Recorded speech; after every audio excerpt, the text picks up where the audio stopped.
Hey guys, and welcome back to Jimmy and the Pulsating Mass. It's October 19th, a Thursday.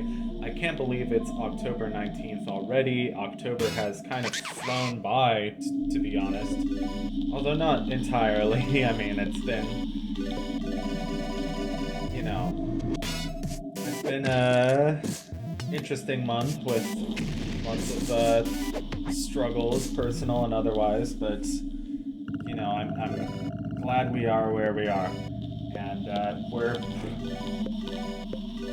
it's like that meme. Realizing 2014 is only 3 months away, except it's 2024, not 2014, which is crazy to realize that 2014, which was like the year that I started 10th grade, which it feels like yesterday in some ways and feels like 10 years ago in other ways is almost 10 years ago. I mean, anyway, here we are going through Turnbuckle's mansion, fighting toys, and cut out a few battles here, cut out getting lost a bit, cut out the exploration a bit, but yeah, this dungeon is really fun. It's kind of like a haunted house kind of thing, with toys that come to life and attack you.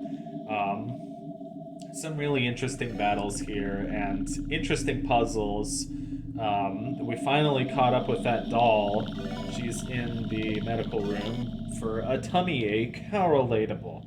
And we cut her open. Um, I kept comparing this part of the game to like RPG Maker horror games, like I don't know, Misao and the Witch's House and Ebe and those kinds of things, and the Crooked Man or the Hanged Man. The Hanged Man was the one I played, but I think the Crooked Man was the first one. I can't even remember.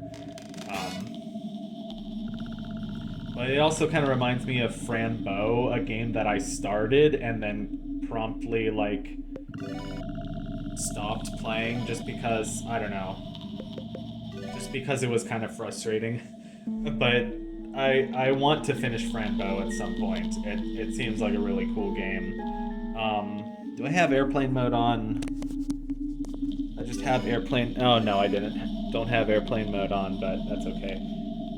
I just like to turn it on because my phone's on vibrate, so I don't want it to like during the recording because that's happened a few times. Um, I beat the Forest Temple in Ocarina of Time yesterday, and that's like what my fourth or fifth playthrough of that game. And I don't know, it's one of those games that I just keep coming back to. Like, it's a game that I played at a very crucial time in my life. I like to think it's the game that saved my life, but it's just a game that has a very special place in my heart. And the Forest Temple is probably the most memorable part of that game for me. Like, I think one of the most memorable locations and experiences in any video game, practically. It was really funny because I was with a friend hanging out on like the upper level of my school's library, playing through the Forest Temple when the power went out and it went totally dark, and and then I was just chilling. I just kept playing, and then they had to shut down the library. But yeah, it was really weird. It was a power outage that affected basically like most of the neighborhood here in Baltimore, but BGE saved the day or whatever, and it was all fixed. So here's Turnbuckle. He's like a little like elf guy or leprechaun kind of guy. I don't even know what he is. Can you blame me? Imagine my surprise seeing you come here to this place where things are left to be forgotten. Wonder how much you've thought about it, what it's like to be forgotten. It's not fair, is it? No, it's not fair at all. My time in the fire is coming up. Isn't it natural for me to avoid it? Isn't it natural for me to cling to life? All I want is a place where toys can live forever. Just a little corner of you, Jimmy. A place where you can come from time to time just to say hello. Is that too much to ask for? course it is. How selfish of me, right? Well, I'm not letting go. I'm staying right here, and there's nothing you can do to stop me. The other thing that's slightly related to this is that video of like people exploring dead malls of Texas, and it's that one Valley View Mall in Dallas, and then the dude who made an entire like analog horror vlog about it was kind of amazing. Like basically it's Kane Pixels. He's 18, which is really hard to believe because he's a whole like 6 years younger than me, and he's already achieved like internet fame through his series of The Backrooms, and he created an entire like CGI render of this mall in Dallas just so he could make like a horror video where like this like giant wooden puppet like chases you around. And I was not like, I just got sucked into it because it was really interesting. I've been watching Wendigoon again recently, honestly because he's just a cool guy, and his voice is kind of relaxing to listen to, and I don't know, he's just a cool guy who wears Hawaiian shirts, kind of like me, even though it's not really the season for Hawaiian shirts anymore. I was rewatching like some of his videos about the Mandela catalog, especially because more Mandela catalog is coming out. And then there was a video where like Wendigoon and Alex Gister, the creator of the Mandela catalog, and Kane Pixels, the creator of the Backrooms, and this the oldest Views series, which takes place in Valley View Mall in Dallas. We're all just watching this video together, laughing at Wendigoon's reaction because he was so terrified of this like rolling giant thing. And now the rolling giant is like a big thing. It's like a meme.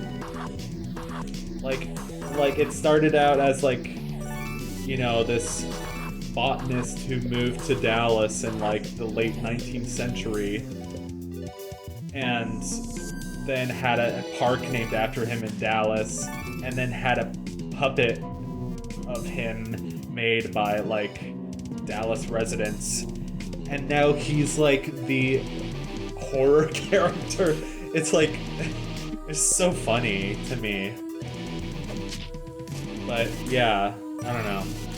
Anyway, I think that was the end of my spiel on that whole thing. Yeah, I don't know.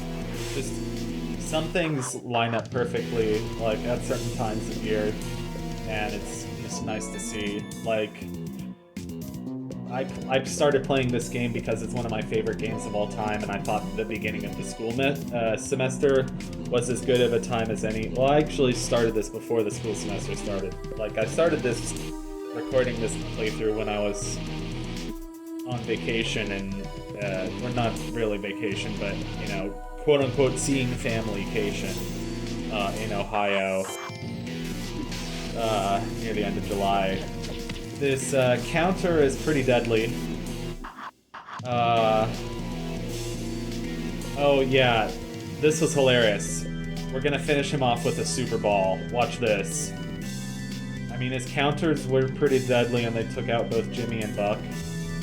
But Buck's magnificent combo did enough damage to get him down to a pretty small amount, and one super ball, we chuck it at him, and Jimmy did his best. I think this was officially, yeah, I had a lot of amusement. I was probably laughing a lot that I got him with a super ball, which I almost never use in the real game. But I was like, you know, drastic times call for drastic measures. I think in the playthrough, this is officially the first nightmare dungeon that we've completed, which is really cool. They're like, I don't know how many there are. I want to guess like 12. And then there's that stupid D&D one, which I haven't even messed with, because I'm not personally a big fan of D&D, but I know some people are. And whenever we get to the end of a Nightmare Dungeon, we have 3 presents and a warp out. So you want to make sure you get those presents before you take the warp out. I love the ideas of them being toy boxes. And I love how like they're kind of like chests in Zelda. I mean, I know they're a very like stock RPG Maker thing. And it's funny, like you can see the RPG Maker logo is like this little dragon. Like you can see, like that's the icon of the program when you're playing the game. It's not really like a Jimmy and the Pulsating Mass icon, but it's the icon of like the little red dragon. And it just amuses me because, like, I remember it was the same icon when I was playing Off, just another, like, classic RPG Maker psychological horror game. I mean, Off isn't really that scary. It's unsettling, but it's not scary. Well, parts of it are kind of scary, like the Enoch jump scare, and, Batter's final form, and the realization that, like, oh, spoilers for Off. Just like several realizations you come to in that game. Oh, the way that the cat or whatever is possessed by the bird, and then the bird like emerges from the cat. That is kind of horrifying. But it's all done in like super cartoony, like pixel art, like black and white pencil drawing kind of style. I don't know. It's got a very unique aesthetic. Sorry, I pronounced aesthetic. Like clearly I've got booty on the mind. Great Britain, Greenland, Peru, Newfoundland or Newfoundland. That's such a weird pronunciation. Like it's clearly like Newfound Land. Like that's clearly what it was named. But like Canadians pronounce it Newfoundland. I don't know. It just makes my brain hurt. I mean, it feels easier to say than Newfoundland, like Newfoundland. But it doesn't look the same as what is on the page, which bothers me, I guess. Anyway, here's...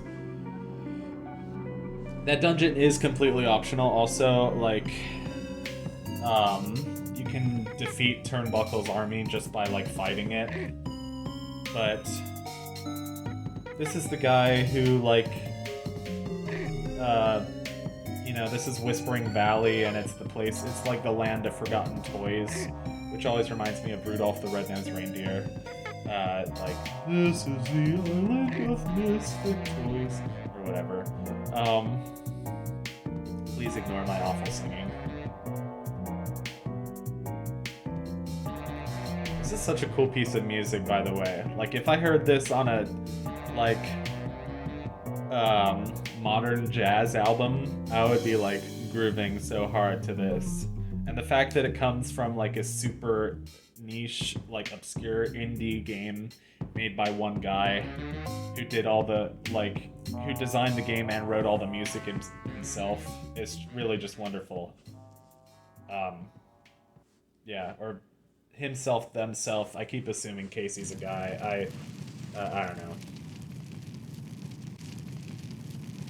Yeah, Casey is a very ambiguous name, so... No, I'm not sure if I'd like to push him, but, you know, the game kind of wants me to, so... Let's do it. Bye, Jonathan Bear. Is it already time? No. This isn't your decision to make. You don't get to choose what to forget. I can remember everything. I remember when you saw me on the shelf. I remember the way you looked at me. Your eyes filled with shining... blah blah blah. Okay, my throat hurts. I can't do any of that more of the voice. Sorry.